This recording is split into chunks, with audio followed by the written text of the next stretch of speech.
जय श्री गणेश दोस्तों, आप देख रहे हैं आपका अपना YouTube चैनल भारत के रंग। हिंदू धर्म में स्त्री को देवी का रूप दिया गया है और वो भी किसी और का नहीं बल्कि देवी लक्ष्मी का रूप। आज हम अपने प्राचीन इतिहास को खंगाल कर आप सभी के लिए जो जानकारी लाए हैं उनमें से हम जानेंगे हमारे धार्मिक ग्रंथों के अनुसार कौन सी 10 सबसे अनोखी खूबसूरत महिलाएं थी।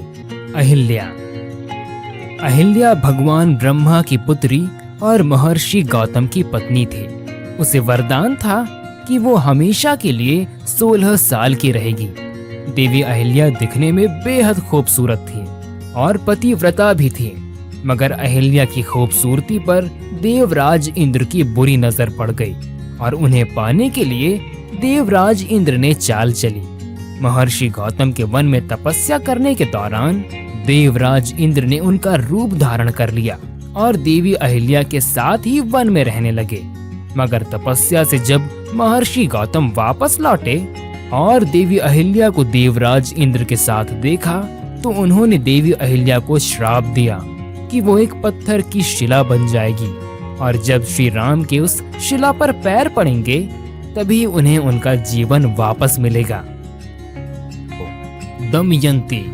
राजकुमारी दमयंती बहुत सुंदर थी। उनकी सुंदरता का प्रमाण इस तथ्य से मिलता है और यहाँ तक कि वरुण देव जैसे देवता भी उसके स्वयंवर में भाग लेने के लिए आए थे और उससे शादी करना चाहते थे, लेकिन उसे निषाद राजा के राजकुमार नल से प्यार हो गया था।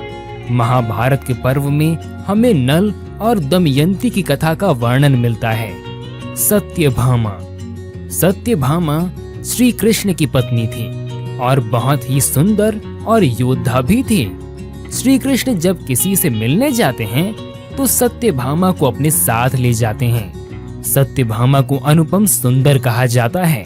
माँ सत्यभामा देवी का अवतार थी और उनका जन्म दुष्टों का संहार करने के लिए हुआ था। उर्वशी। एक बार की बात है, एक ऋषि बद्रीनाथ में तपस्या कर रहे थे। उनकी तपस्या ने इंद्र और अन्य देवताओं को चिंतित कर दिया, इसलिए इंद्र ने नर नारायण की तपस्या भंग करने के लिए कामदेव और अप्सराओं को भेजा। इस कृत्य से ऋषि नर नारायण क्रोधित हो गए और उन्होंने उनकी जांघ पर प्रहार किया। उसी समय वहां से एक सुंदर अप्सरा निकली। वो आकाशीय अप्सराओं से कहीं अधिक श्रेष्ठ थी। यह देखकर देवराज इंद्र और क्रोध से भर गया और उसने नारायण से क्षमा मांगी। नारायण जी ने इंद्र को क्षमा करते हुए अप्सरा को इंद्र के साथ वरदान स्वरूप भेजा।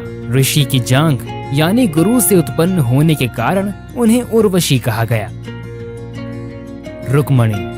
रुक्मणी माँ लक्ष्मी की अवतार थी।